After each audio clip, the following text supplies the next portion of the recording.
So this year we're 12 years old, and we started off, really I wanted something for Amir, and Amir had an accident when he was 18 months old, so he's 26 this year, next month actually, and I didn't find enough therapy for him here. So I would try to raise as much money as I could, and I would go to UK, go to the States, and it was hard to travel with him. Then I thought, hello, we got physios here, we got people here. Rather than us go there, why can't I bring the trainers here and train local people? Nothing wrong with Malaysians. Right. So that's really how Amir's Gym was born. So I started off very small. I only had 2 therapists with me. I trained in some other modalities, craniosacral therapy, yoga therapy, aquatic therapy, because these were things I couldn't find here. So I said, okay lah, I can do it, I'll train in it. And then from there it just slowly grew. We got more people coming. To start off with, we're very child-centric. And I think this was important for us. It's easy to say I can do everything, but I don't want to be a jack of all trades and a master of none. And my background is in management and marketing. Actually, there are things I could do and I could learn. I'm not a YouTube learner. I'm definitely not Professor Google. I'm not PhD YouTube. If I want to do something, I go learn it and get certified for it. It was something, I traveled to the Philippines for it. Their clinic had just opened. It was a friend of mine, and we were having discussions as she was having her clinic, you know, what would you put in? And I said, oh, you need a pool for sure. And the timing was just right because there was a cerebral palsy conference in Manila, and I was speaking on yoga. So I said, okay lah, fine, go there. So Amir was in the intensive suit therapy, and there was also training for an aquatic program, Watsu, that she was having there. So I wanted to join that, but she said, no, sorry, in-house only for my therapists. As God wills it, one of her therapists resigned. So she said, you want that place? So I did my training for Watsu there. And part of the Watsu training was also, you have to do X number of hands-on. Perfect, I'm in a therapy center. So I managed to work on her clients, work on her staff, trying to get all my hours in. So I worked with Amir in the pool, 8 o'clock in the morning. By 9 o'clock he went up for his therapy session. So I was also inspired by her that she brought the trainers in from the States to train her team. So I said, actually, I also want to do that. And a lot of discussion, a lot of friendship, and that's how we were born. Very simple, very easy. And I have the hat of someone who does body work, and I also have the hat of a mommy. And I think understanding what a parent goes through does help a lot. I mean, we understand the needs of the child, but in honesty, sometimes the therapists get a little bit frustrated because the parents don't seem to understand.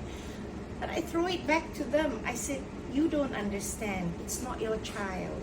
A mama's heart is totally different. So you have to go to that place and start working from there and understanding.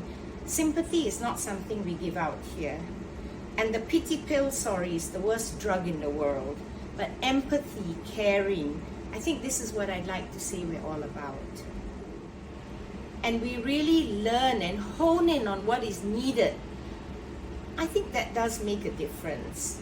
And the fact that we are constantly training, we are constantly upgrading.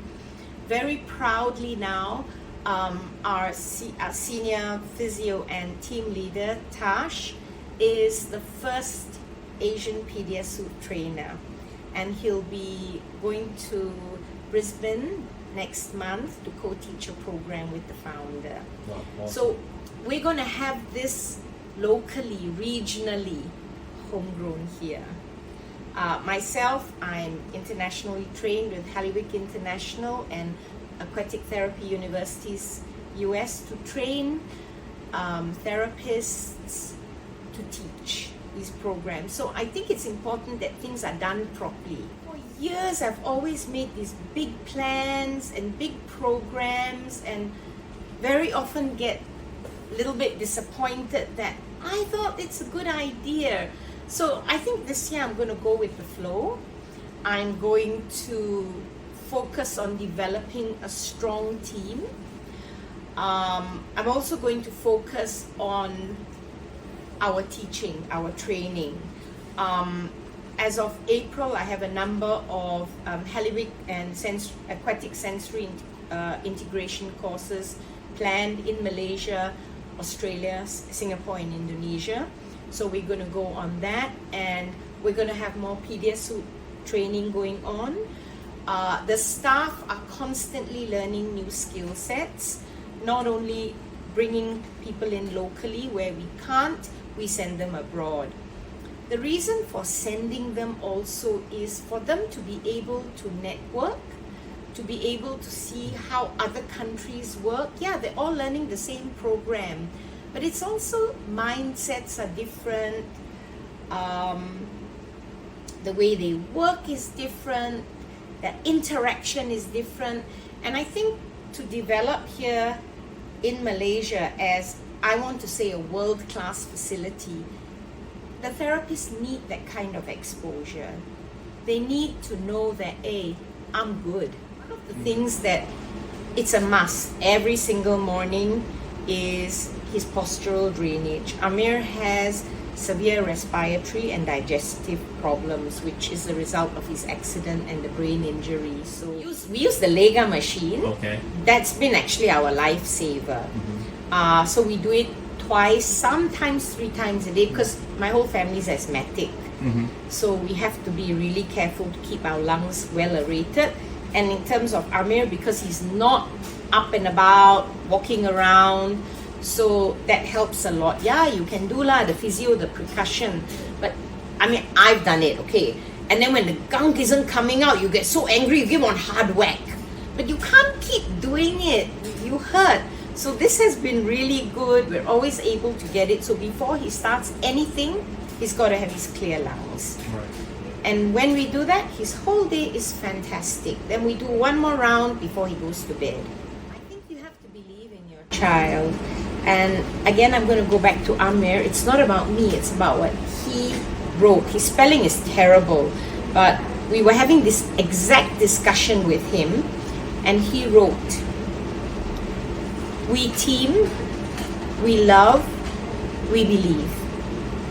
And it makes sense. You need a team. It takes a village to help a child like this. So you need to work with a team. You need to work together. Parents, work closely with your therapists. I don't believe in fist banging and, getting upset when you are looking at advocacy, because everyone has their own journey. List things, talk things through with your doctors, with your therapists. Never give up on your child. Come from the point of can do. I have so many parents here, oh, my child cannot do this. But I saw a smile. So I go, yeah, but your child smiled. Your child followed with the eyes. So start from any small glimmer of can do. Believe in them. You believe in them, you know what? There's a whole different level. And don't they say love is unconditional? Very true.